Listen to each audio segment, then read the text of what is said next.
ನಮ್ಮ ಮೊಹಲ್ಲಾದಲ್ಲಿ ಒಂದು ಹೊಸ ಮೈದಾನವು ನಿರ್ಮಾಣವಾಗಲಿದೆ ಮತ್ತು ಮಕ್ಕಳ ಪಾರ್ಟಿಯು ಆ ಮೈದಾನದ ಡಿಸೈನ್ ಅನ್ನು ತಾವೇ ಮಾಡುವುದಾಗಿ ನಿರ್ಧರಿಸಿದೆ. ನಾವು ಆಟದ ಮೈದಾನದ ಒಂದು ವರ್ಕಿಂಗ್ ಮಾಡೆಲ್ ಅನ್ನು ಏಕೆ ಮಾಡಬಾರದು? ಇದೇ ಇಂದಿನ ಚಾಲೆಂಜ್. ನೀವು ಕೂಡ ನಿಮ್ಮ ಮೊಹಲ್ಲಾಗಾಗಿ ಒಂದು ಆಟದ ಮೈದಾನದ ವರ್ಕಿಂಗ್ ಮಾಡೆಲ್ ಮಾಡಿ. ನೆನಪಿಡಿ, ಒಂದು ನಿಜವಾದ ಮೈದಾನದ ರೀತಿಯಲ್ಲೇ ಮಾಡೆಲ್ನಲ್ಲೂ ಕೂಡ ಎಲ್ಲ ಸ್ವಿಂಗ್ಗಳು ಸ್ವಲ್ಪ ಈ ರೀತಿಯಾಗಿ ಕೆಲಸ ಮಾಡಬೇಕಾಗಿದೆ. ಹಾಗಾದರೆ ಯೋಚಿಸಿ, ಮೈದಾನ ಹೇಗೆ ಕಾಣುತ್ತದೆ? ಅದರಲ್ಲಿ ಏನೆಲ್ಲ ವಸ್ತುಗಳನ್ನು ಮಾಡಿಸುವಿರಿ? ಅದರಲ್ಲಿ ಯಾವ ಯಾವ ರೀತಿಯ ಜೂಲಗಳು ಇರುತ್ತವೆ? ಅದರಲ್ಲಿ ಸ್ವಲ್ಪ ಹುಲ್ಲು ಕೂಡ ಇರುತ್ತವೆ ಏನು?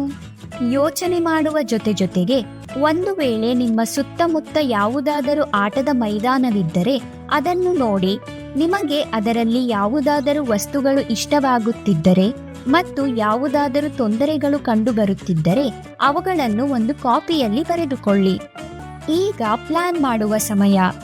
ನಿಮ್ಮ ಸುತ್ತಮುತ್ತಲಿನಲ್ಲಿರುವ ಯಾವ ವಸ್ತುಗಳನ್ನು ಬಳಸಿಕೊಂಡು ನೀವು ಮೈದಾನವನ್ನು ಮಾಡಬಹುದು? ಮೈದಾನವನ್ನು ಕುತೂಹಲಕಾರಿಯಾಗಿ ಹೇಗೆ ಮಾಡಬಹುದು? ಮೈದಾನದ ಪ್ರತಿಯೊಂದು ಉಯ್ಯಾಲೆಗಳು ಸುರಕ್ಷಿತವೆನಿಸುವುದು ಹೇಗೆ? ಸಾಧ್ಯವಾದರೆ ನೀವು ಮಾಡೆಲ್ ಮಾಡುವ ಮೊದಲು ಮೈದಾನದ ಒಂದು ಸ್ಕೆಚ್ ಕೂಡ ಮಾಡಿಕೊಳ್ಳಬಹುದು. ಹಾಗಾದರೆ ಬನ್ನಿ, ಕೆಲಸವನ್ನು ಶುರು ಮಾಡಿ. 3 ಮಕ್ಕಳಿರುವ ಒಂದು ಗುಂಪನ್ನು ಮಾಡಿಕೊಳ್ಳಿ. ಎಲ್ಲಾ ವಸ್ತುಗಳನ್ನು ಸಂಗ್ರಹಿಸಿಕೊಳ್ಳಿ ಮತ್ತು ಮೈದಾನವನ್ನು ಮಾಡಲು ಶುರು ಮಾಡಿ. ನೆನಪಿನಲ್ಲಿಡಿ, ನಿಮ್ಮ ಪ್ಲಾನ್ ಅನ್ನು ಬಳಸಿಕೊಂಡೇ ನೀವು ಮೈದಾನವನ್ನು ಮಾಡಿ. ಒಂದು ವೇಳೆ ಅಗತ್ಯವಿದ್ದರೆ ನೀವು ಯಾರಿಂದಲಾದರೂ ಸಹಾಯವನ್ನು ಕೂಡ ಪಡೆದುಕೊಳ್ಳಬಹುದು.